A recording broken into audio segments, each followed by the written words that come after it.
किसने हमला किया मुझ पे? तुम इसके बीच में मत पड़ो। किसी ने मुझे निशाने पर लिया हुआ था, मेरे हिस्से की गोली अलग लग गई। बाबा भी हमला लाला ने करवाया था। हमला मुझ पर ही तो हुआ है, इसलिए मैंने तुम्हें अमेरिका से पाकिस्तान आने से रोका।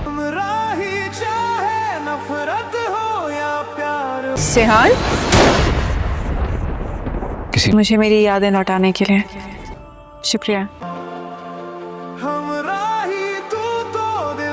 कौन कब मर सकता है, इंसान की जिंदगी का क्या पता।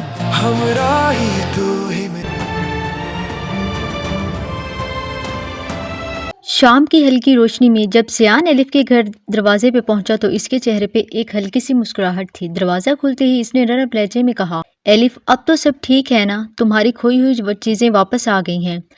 मगर इसे क्या खबर थी कि इसी लम्हे मौत इसके सर पे मंडला रही है। छत की तारीकी में छुपा एक कातिल खामोशी से अपनी बंदूक का रुख सियान की तरफ किए बैठा था। लाल रंग की लेजर शुआ सीधी सियान के दिल पर ठहर चुकी थी। एलिफ की नज़र जैसे ही इस सुर्ख निशान पर पड़ी, इसका दिल जोर से धड़का।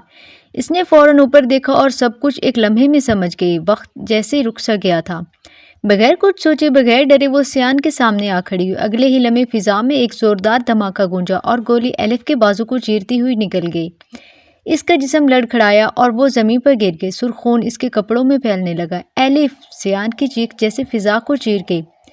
इसके हाथ कांप रहे थे, आंखों में खौफ और बेबसी साफ नजर आ रही थी। वो फौरन इसे उठाकर गाड़ी की तरफ भागा और दीवानावार अस्पताल की तरफ दौड़ पड़ा। रास्ते में फोन बजा और दूसरी तरफ गाजी यूसुफ था। सियान, कहाँ हो तुम? सियान की आवाज़ टूट रही थी। बाबा, गोली चल गई है, एलिफ जख्मी है। ये सुनकर गाजी यूसुफ के चेहरे का रंग उड़ गया। वो फौरन अपने आदमियों के साथ अस्पताल पहुंचा। जब इसने सियान को सही सलामत देखा तो एक लम्हे को सुकून आया, मगर अगले ही पल हकीकत ने इसे बेचैन कर दिया। सियान की आंखों में आंसू थे। बाबा, वो गोली मेरे लिए थी, लेकिन एलिफ को लग गई और उसने मेरी जान बचा ली। ये सुनकर गाजी यूसुफ की आंखों में गुस्सा भड़क उठा। इसने फौरन अपने आदमी ज़करिया को इशारा किया कि हमलावर का पता लगाए। कुछ ही देर में सच सामने आ गया। ये सब लाला का खेल था। गुस्सा, नफरत और बदले की आग लिए गाजी यूसुफ सीधा लाला के ठिकाने जा पहुंचा।